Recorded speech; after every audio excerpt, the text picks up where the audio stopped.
I've been intrigued by this question of whether we could evolve or develop a sixth sense, a sense that would give us seamless access and easy access to meta information or information that may exist somewhere that may be relevant to help us make the right decision about whatever it is that we're coming across.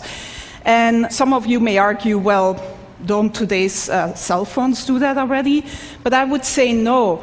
When you meet someone here at TED, and this is the top networking place, of course, of the year, you don't shake somebody's hand and then say, can you hold on for a moment while I take out my phone and Google you? Or when you go to the supermarket and you're standing there in that huge aisle of different types of toilet papers, you don't take out your cell phone and open a browser and go to a website to try to decide which of these different toilet papers is the most ecologically responsible purchase to make. So we don't really have easy access to all this relevant information that can just help us make optimal decisions about what to do next and what actions to take. And so my research group at the Media Lab has been developing a series of inventions to give us access to this information in a sort of easy way without requiring that the user changes any of their behavior.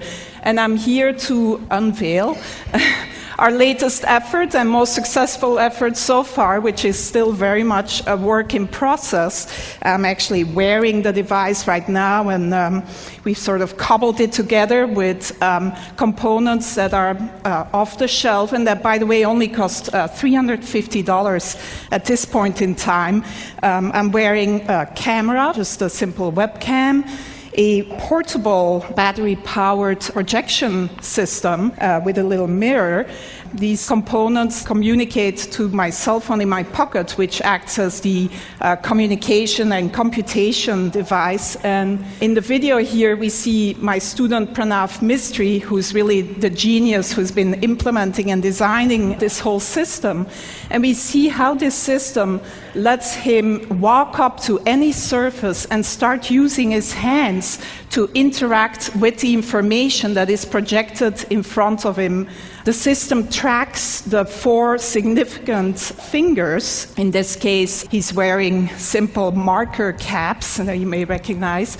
But if you want a more stylish version, you could also paint your nails in different colors. And the camera basically tracks these 4 fingers and recognizes any gestures that he's making, so he can just go to, for example, a map of Long Beach, zoom in and out, etc. The system also recognizes iconic gestures, such as the take a picture gesture, and then takes a picture of whatever is in front of you. And when he then walks back to the Media Lab, he can just go up to any wall and project all the pictures that he's taken, sort through them and organize them and resize them, etc. Again, using all natural gestures. So some of you most likely were here 2 years ago and saw the demo by Jeff Hahn, or some of you may think, well, doesn't this look like the Microsoft Surface table? And yes, you also interact using natural gestures, both hands, etc.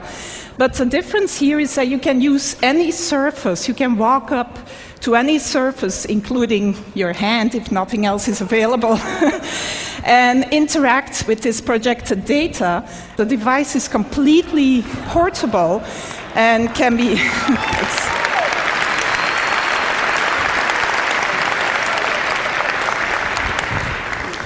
So one important difference is that it's totally mobile. Another even more important difference is that in mass production, this would not cost more tomorrow than today's cell phones, and would actually not sort of be a bigger package and could look a lot more stylish than this version that I'm wearing around my neck. But other than letting some of you live out your fantasy of looking as cool as Tom Cruise in Minority Report, the reason why we're really excited about this device is that it really can act as one of these sixth sense devices that gives you relevant information about whatever is in front of you. So we see Pranav here going into the supermarket, and he's shopping for some paper towels. And as he picks up a product, the system can recognize the product that he's picking up using either image recognition or marker technology and give him the green light or an orange light.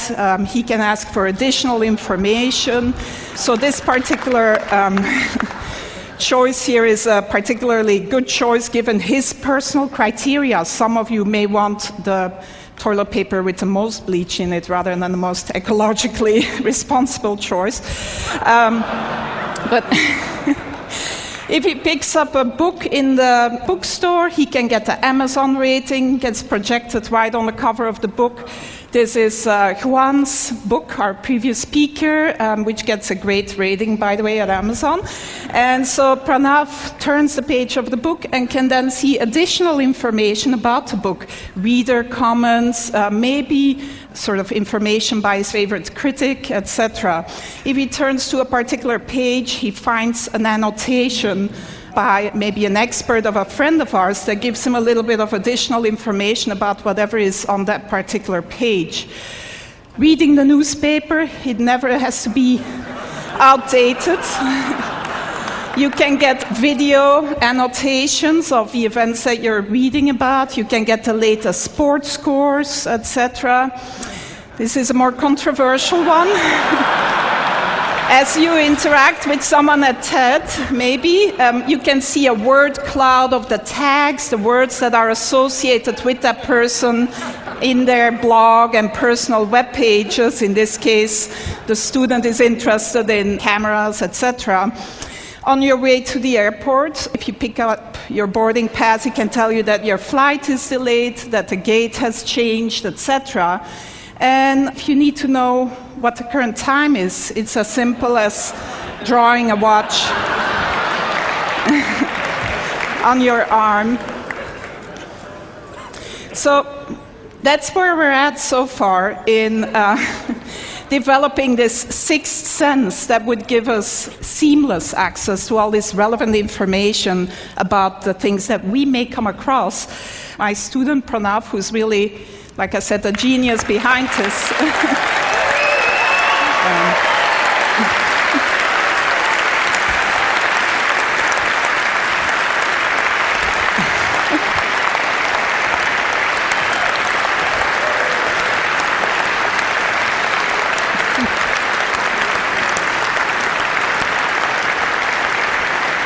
He does deserve a lot of applause because I don't think he's slept much in the last 3 months, actually. And his girlfriend is probably not very happy about him either. But it's not perfect yet. It's very much a work in progress. And who knows, maybe in another 10 years we'll be here with the ultimate sixth sense brain implant. Thank you.